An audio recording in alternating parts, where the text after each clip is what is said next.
Allow me to please introduce you to this panel discussion, Scaling Genomic Medicine, UAE and India's Pathways to Precision Health, a fantastic collaboration. And to moderate this, we have the Acting VP of Tech Enablement at M42, Christine Wong. Christine, please come to the stage. Fantastic, and allow me to introduce all your panelists. So Dr. Rajesh Ghokale, the Secretary at the Department of Biotechnology in the Ministry of Science and Technology at the Government of India. Please, Dr. Rajesh, please come to the stage. Dr. Mohammed Salam Alameri, the Acting Director of Genome and Biobank Division at the Department of Health, Abu Dhabi. Always great to see you back on our stage. Paul Jones, CEO of BioPharma Solutions, AI Life Sciences platform M42. Dr. Sanji de Sylva, VP of Clinical Engagement and Informatics, Malaffi. Dr. Fawad Khan, Medical Director of Longevity Medicine Cancer Institute, Cleveland Clinic Abu Dhabi. Our esteemed audience, please give our fantastic panelists a big round of applause.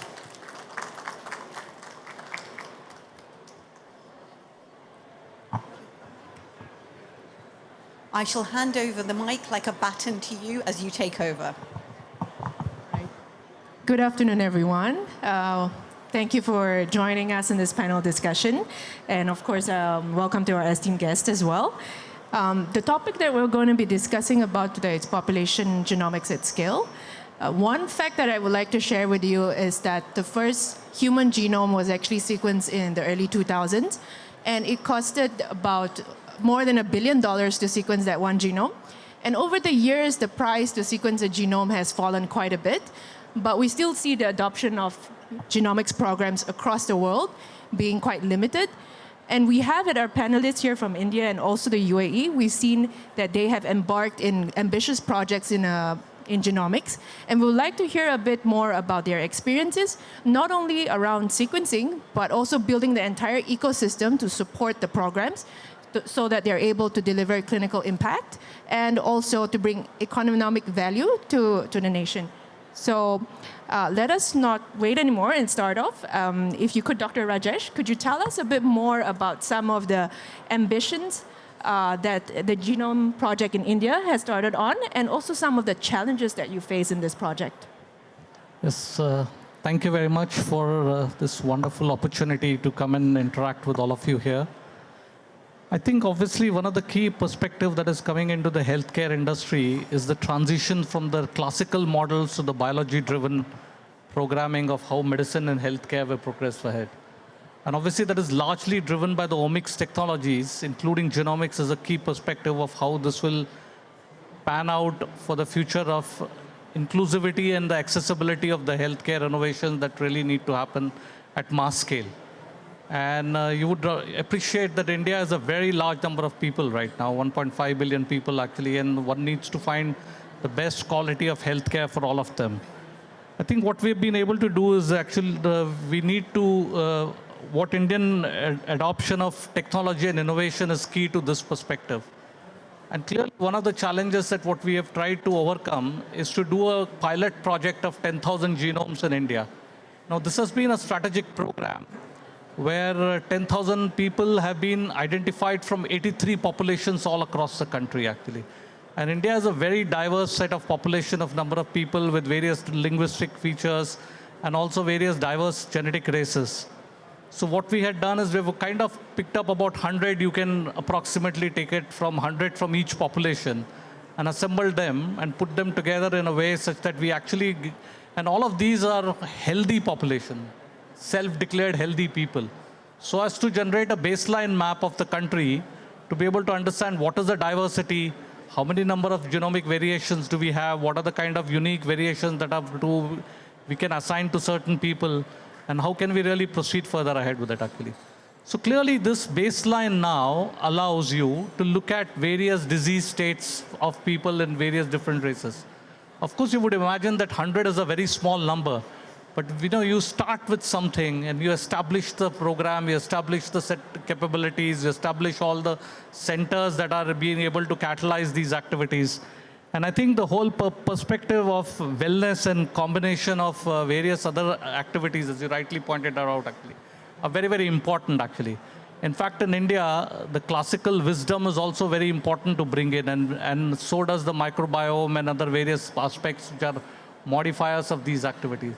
So how do we proceed ahead? And maybe I can come back to it. What are the challenges? If you want me to say it right away, actually. Sure, we can come back on the challenges a bit more. You mentioned about the healthy population that you've sequenced. We've also looked into, the UAE program in EGP. We've also realized that, the clinical data is one important aspect to make sure that the genomic program is a success. I would like to ask about this from Dr. Sanji. How important structured data sets like clinical data and also a health information exchange like Malaffi really ensures the success of such a program?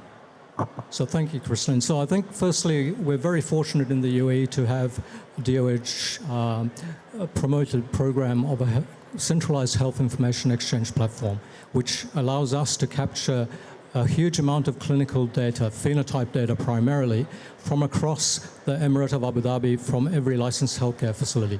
And the key to the success of any genomic program is to be able to harmonize that genomic data with the phenotype data. And in order to do that at scale, we need to have a robust approach to data quality, to data standardization, right? And this is something that has been at the forefront of our journey, something that's been very strongly supported by the DOH.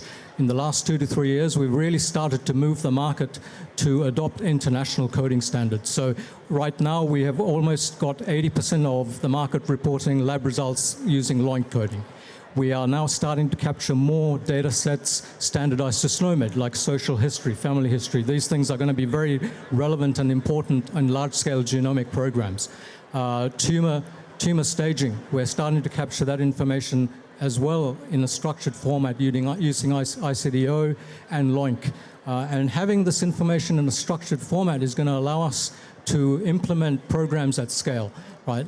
Being not only, and by scale, I don't only mean delivering value add to clinicians at the point of care, where genomic information coupled with phenotype information can be utilized by clinical decision support systems in the EMRs, but we can also use this information to train AI models, to start training machine learning algorithms. And to do that at scale, we need to have information that's easily accessible, easily transportable, and in a strong format as well.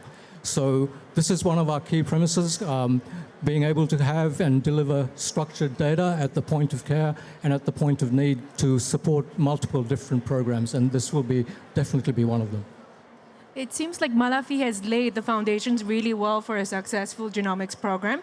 And based on that, Dr. Alamari, would you kindly please share with us some of the large-scale clinical programs that you've managed to launch based on the EGP, for example, PMS and also premarital screening, and of course, pharmacogenomics? Definitely. So at the Department of Health, one of the two main pillars that we look at is healthy people, best-in-class healthcare. And the main player there is genomic data and phenotypic data. So having both of these and with the power of AI, we started implementing, so using the data, so we've sequenced more than 800,000 genomes. So using that data, we pushed it into a healthcare system. So we started multiple programs. Let's say, I always put it in 3 different pillars. So the first is prevention. We saw premarital screening program. We started a newborn genetic screening program as well. When we look at it from precision medicine and diagnostics, we have our breast cancer and ovarian cancer oncology program, and we're pushing into other cancer programs as well.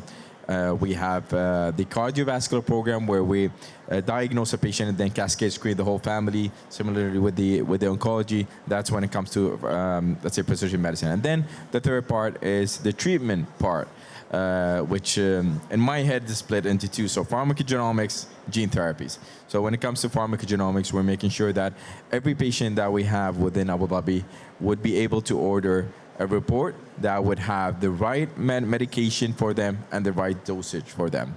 That's for the pharmacogenomics. And then the gene therapy, we're making sure that any gene therapy that is available anywhere around the globe is available in Abu Dhabi, and also making sure that any clinical trial that we see that is going to benefit our patients here in Abu Dhabi, we bring it here as well.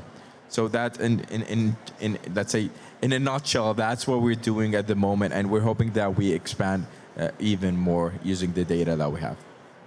So we're saying physicians like Dr. Fawad at the front line, they will be able to get genomic insights so that they can better treat their patients and allow their patients to have better outcomes. Dr. Fawad, based on your daily work with the patients, how have you integrated these genomic insights to your day-to-day routine, and how has it benefited you and your patients as well? Well, firstly, congratulations to Dr. Rajesh on the successful launch of the program in India. Genomics has really become standard of care, and this is how we offer precision medicine to our patients, whether it's on the prevention side or treatment or even long-term survivorship care. We, talking about when it comes to genetics, from hereditary high-risk programs focusing on prevention, where we use germline genetic testing, or using both germline genetic testing and somatic tumor testing to offer targeted treatments to our cancer patients, or using the pharmacogenomics to help identify the right drug in the right dose for the right patient. So really, across the continuum of cancer care, we are using genomics. We've been very fortunate at Cleveland Clinic Abu Dhabi, where we launched our hereditary high-risk program and the cancer survivorship program about 2 years ago, very unique to the region, where we focus the hereditary high-risk program at high-risk patients, offering them personalized precision prevention programs. The cancer survivorship program focuses on cancer survivors for ongoing journey and offering them longevity. We have hundreds of programs, hundreds of patients, beg your pardon, on both these programs, and we have many success stories to share. So we've had incredible outcomes, which we hope to publish in the future as well. I would say it wouldn't have been possible without the Emirati Genome Program, the really visionary program which gives access to over 80% of the population genomics, where we are able to use all germline genetics, somatic tumor, pharmacogenomics, all this, and more to come. So I think it really has revolutionized the way we prevent and treat cancers. I think going forward, the next steps would be not just for us, but for at a global level, it's going to be making it scalable and equitable, and having more and more population to be offered genomics. Definitely. I think there's a lot of clinical impact that such a program can bring to the population. I would like to take a couple of steps back to actually see how this population genomics program can actually impact the country to provide it with economic value. I would like Paul to share a bit more about his experiences in trying to bring this genomic population program to look into pharma partnerships, drug discovery, and even ambitious vision of building a life sciences hub. Paul, can you share with us some of your experience? Certainly, delighted to. So if you think about the overall goal of these national programs, where you're driving an innovation like whole genome sequencing into a health system, I think the ultimate goal from every perspective has to be to deliver clinical value through the kind of examples that Dr. Fahad is indicating here. But the reality is today, we probably understand less than 2% of what's in that whole genome, and have an ability to translate that 2% into something that we can actually manifest at the patient bedside with delivery programs that support it. So there's 98% of that genome that we still don't understand, or that has the potential in the future to be translated into future clinical value. So that, for me, is a wonderful opportunity to open up that agenda to the research community, and in the broadest sense to industry, which I would encompass as part of that research community, to facilitate unlocking the value in going beyond the 2%, the 3%, 4%. So we're incrementally over time going to unlock more value that ultimately could be translated into something that could deliver clinical impact. So it's in support of the overall agenda, but engaging a broader stakeholder community, broader range of agendas that specifically I would call out the research community globally, and the industry community globally. And let me be more specific in terms of that industry community. Companies such as pharmaceutical companies and biotech companies that explicitly have a goal in their own businesses to develop future therapies, precision medicines, that can be tailored to the nuances of specific populations. So that's their goal. And with the opportunity that's driven by something like the MRRT program, we have an opportunity to engage them, to explore what it might mean for them to access that diverse data set that wasn't included in the data sets they've been using to date, and start to explore new targets, new mechanisms for delivering clinical trials that would accelerate an agenda that delivers those precision medicines into a country, into a nation like the UAE. That can clearly stimulate economic development. There can be commercial engagement models where there's value that can arise from that. We can encourage companies to base maybe their headquarters or certain subsidiaries in the UAE around the data set. We can encourage and stimulate spin-out organizations from academia and from research to set businesses up around this. So I think going beyond the clinical value, which I would reinforce is the core goal of all of these programs, we can add this additional element of research engagement underpinned with an economic development value proposition, and look for opportunities to weave the research, the economic development, and the clinical value together.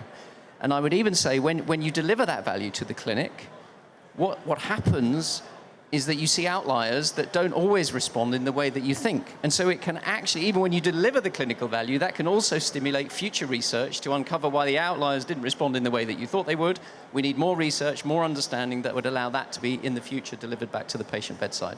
So I think there's a wonderful interweaving of the clinical, the research, and the economic development value propositions that all deliver ultimately patient value, but are in support of that agenda.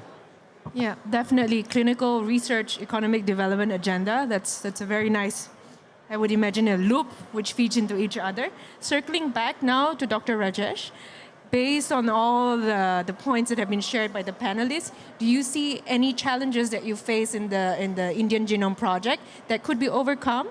And also some of the opportunities that could happen in collaboration with the UAE? Yeah, I think this is genetically diverse population in India by itself is an opportunity and it's a challenge as well. Because as you would understand, the genome diversity is actually due to population genetics differences.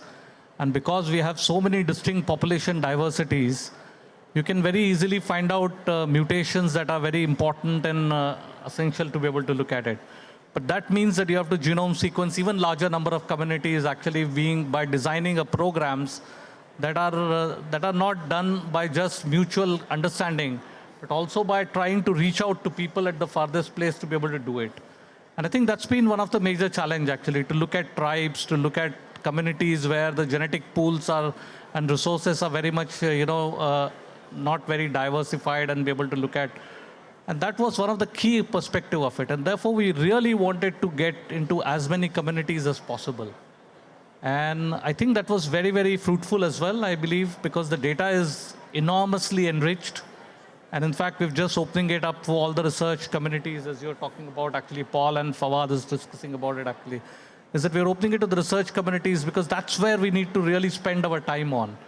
Try and understand as much as possible from it, because it's diverse, because there's a good amount of phenotypic data available along with it, because the population data has been measured in terms of what are their predisposition changes. Even though they're declared healthy people, the phenotypic data is very, very important and critical to be associated with it, actually. So how do we really try and analyze that? And I think that's where the challenge is, because the numbers are only 100, 150 for every population, actually. And then you will say, this is not enough. And obviously, this is not enough, but I think it just gives us a head start to be able to start looking at it, because comparative genomics by itself is a very powerful tool to be able to identify mutations and variations that are very, very critical, and SNPs that one can use it for further analysis. Christine, can I just comment as well on the clinical data piece? Because we've seen how important that is to complement the genomic data. And actually, having done some work in India in the past, I think we experienced some challenges where in some communities, actually the data wasn't digitized yet, but it was incredibly rich, paper-based resources with a community that was really close and went back for many, many decades. And initially we saw that as a big problem, but actually it was relatively cost effective to digitize those paper-based records, even in communities that were quite detached from the digital age. And so I think even in some of these, when you have some of these opportunities, you can jump a few rungs. You can jump to the opportunity to digitize paper-based records. That actually means that you can make it best in class, make it world class, by not being inhibited by some of the challenges that everything isn't necessarily digitized. So I'm sure Dr. Sanji can jump in to get that clinical data all structured and digitized, I'm sure. Absolutely. I'd love to talk to you about how you actually managed to achieve that. But yeah, one of the key things for us is to be able to extract genomic data and be able to present that at the point of care to support people like Dr. Fawad. So right now, the pharmacogenomic reports are in PDF form. What we ideally want to be able to do is to extract that data so that at the point of ordering a medication, similar to drug-drug or drug-allergy interaction checking, you almost have like a drug-person alert that comes up and tells you, look, this person is a poor metabolizer or they're a fast metabolizer. You can also enhance that with some phenotype data. Say, for example, maybe they've got poorly functioning kidneys or liver function tests. The value add in that alert to your clinician at the point of care is tremendous, right? And similarly with some of the other genotype information that we talked about, things like if someone's got a pathogenic variant or a BRCA variant, for example, and that's embedded in a PDF report, it's quite easy to be missed, and a clinician can then miss the opportunity to prevent cancer by screening earlier. So this type of information, it's hugely important that we are able to pull it out in a structured way so it can support decision support, population and public health initiatives and programs that rely on deep insights from this data. Just wanted to mention the importance of research that Dr. Rajesh mentioned. I think we've been very fortunate here to have very close collaboration with Department of Health, with our bioinformatics facility at M42. Doing a lot of research is what we've really benefited from. And giving a fine example of PRS, polygenic risk score, which has, there's a lot of evidence how PRS can refine risks for breast cancer with general population, with mutations, without mutations. But Emirati population has been underrepresented in these big studies in the Western world. So what we have been able to do is to conduct our own research. And so this is one example, and there's a lot of research studies we're doing. So I think that clearly will help give some answers to understanding the local population genomics. This has been a wonderful discussion, but I'm afraid time has run out. So, Dr. Al-Amari, would you want to have a final message to close off this panel in terms of maybe future collaborations with India based on the knowledge we have? Exactly that. So the first thing that we found out as a challenge, to be honest, is you can only do so much alone. You need to collaborate. You need to collaborate with with different companies, with different countries. And I honestly, I'm very, very happy to see this collaboration with India, as we're both in the, let's say, in the 1% of the genome map.